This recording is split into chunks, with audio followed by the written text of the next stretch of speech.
सबसे पहले जो प्राथमिक क्रिया में जो प्रश्न बनता है यह है कि जो आखेट व भोजन संग्रह के क्षेत्र कौन कौन सी जगह हैं।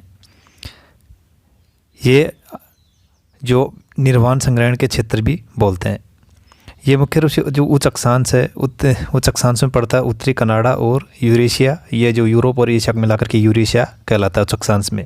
निम्न अक्षांश यानी भूमध्य रेखा के आसपास का क्षेत्र है जो अमेजन बेसिन, ये जो दक्षिण अमेरिका का एरिया है, और जो मध्य अफ्रीका यहाँ पर, और ये जो दक्षिण पूर्वी एशिया है यहाँ पर ये क्रियाएं होती हैं आखेट व भोजन संग्रह की।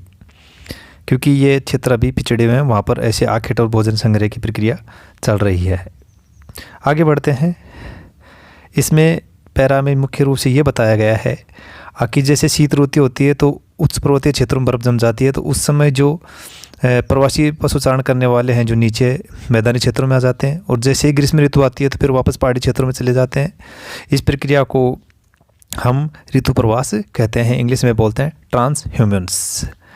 इस पैरा को पोंछ करके आप खुद पढ़िए। आगे बढ़ते हैं कि जलवासी पशुचारण के क्षेत्र और कौन कौन सी जगह हैं। तो उत्तरी अफ्रीका और ये अरब प्रायद्वीप से लगा करके और मध्य एशिया का जो मंगोलिया क्षेत्र यहाँ तक, और दक्षिण पश्चिमी अफ्रीका और मेडागास्कर के इलाके में है जो जलवासी पशुचारण क्षेत्र है। और एस्किमो के जनजाति के द्वारा रेंडियर पशु पाला जाता है जो उच्च अक्षांश क्षेत्र उत्तरी कनाडा और यूरेशिया के क्षेत्र में ये क्रिया की जाती है।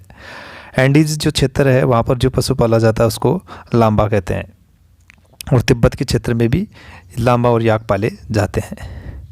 अब वाणिज्य पशुपालन का वर्णन कीजिए। वाणिज्य पशुपालन में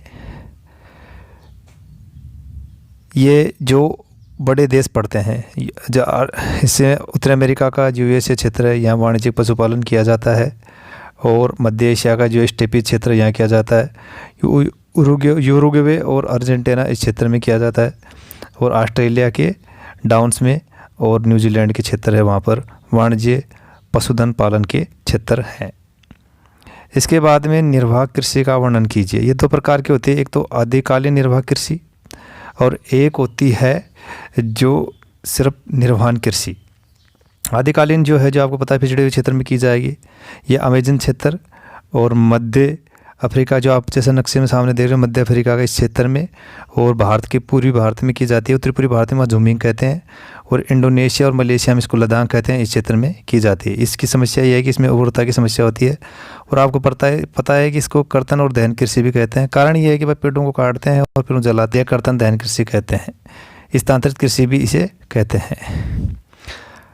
गहन निर्वाह कृषि, ये गहन निर्वाह कृषि कि खुद फिर दोबारा दो टाइप हैं।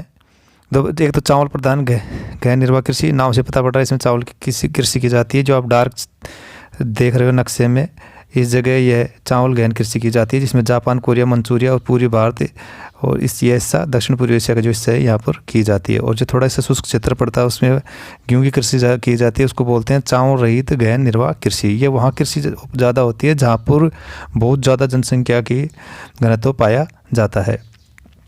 इसमें गेहूँ में सिंचाई की आवश्यकता होती है। और आगे बढ़ते हैं। फिर आता है रोपण कृषि। रोपण कृषि, इस कृषि में अधिक पूंजी और तकनीकी की आवश्यकता होती है, और फसलें होती है जो आप सब जानते हो चाय, कॉफ़ी, कोको, रबड़ और कपास, गन्ना, केला ये होते हैं। उष्णकटिबंधीय क्षेत्रों में की जाती है। ये उपनिवेश के दौरान स्टार्ट की गई, फ्रांस, ब्रिटेन इनके द्वारा की गई थी। पश्चिमी अफ्रीका, इंडोनेशिया, फिलीपाइंस और भारत, श्रीलंका मुख्य क्षेत्र हैं। इसमें ब्राज़ील में भी इसको कॉफ़ी के बागानों को यहाँ फेजेंडा कहते हैं। आगे है भूमध्य सागरीय कृषि। भूमध्य सागरीय कृषि जो भूमध्य क्षेत्र के आसपास ज़्यादा की जाती है, इसलिए इसका नाम भूमध्य सागरीय कृषि पड़ा। और वैसे ये कैलिफोर्निया और मध्य चिली और दक्षिण पश्चिम अफ्रीका, ऑस्ट्रेलिया के दक्षिण पश्चिम भाग में भी ये कृषि की जाती है। और खट्टे फलों की कृषि की जाती है। इसकी विशेषता है अंगूर, जैतून, अंजीर मुख्य उत्पादन होता है, और से अंगूर से शराब और किशमिश और मुनक्का बनाए जाते हैं। एक दूसरा टाइप और आता है ट्रक कृषि। ट्रक कृषि में जिन प्रदेशों में सब्जी पैदा की जाती है और नगरों में ट्रकों के माध्यम से भेजी जाती है वह ट्रक कृषि कहते हैं, इसलिए इसका नाम ट्रक कृषि पड़ गया। उद्यान कृषि में नाम से पता पड़ रहा है, इसमें पुष्प का उत्पादन होता है, इसलिए इसको उद्यान कृषि कहते हैं। मुख्य रूप से पश्चिमी यूरोप और उत्तरी पूर्वी यूएसए और न्यूजीलैंड में ट्यूलिप फूल स्पेशल रूप से किया जाता है।